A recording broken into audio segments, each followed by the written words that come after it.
Magkadugo po sila. Magama. Anak po ni Edgardo si Elias sa pagkabinata. At si Elias naman po ay si Black Rider.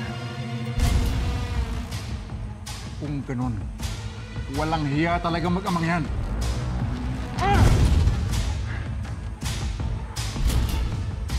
Iisang dugo ang dumadaloy sa kanilang dalawa. Pinatay nila mga mahal ko sa buhay. Pinatay ni Edgardo ang asawa ko. At ngayon, ang anak naman niyang pumatay sa anak ko. Buhay ang kinuha nila. Buhay din ang sisigilin ko!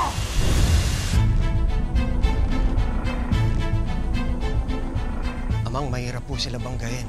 Mahirap po silang kalaban. Amang, kayo na rin po mismo nagsabi na iisa ang dugon dumadaloy sa kanila. Madulas po silang kalaban, parang palos. Paano niyo po sila gagantihan?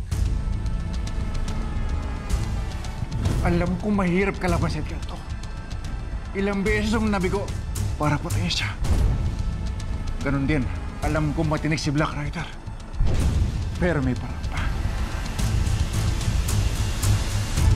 Paano niyo po sila gagantihan? Gaganti ako sa paraan na hindi nila inaasahan. Gagawa ko ng paraan para magpatay ng mga ama. Papatayin nila ang isa't isa. Kamumuhian ng ama ang kanyang anak. Ganon din ang anak sa kanyang ama.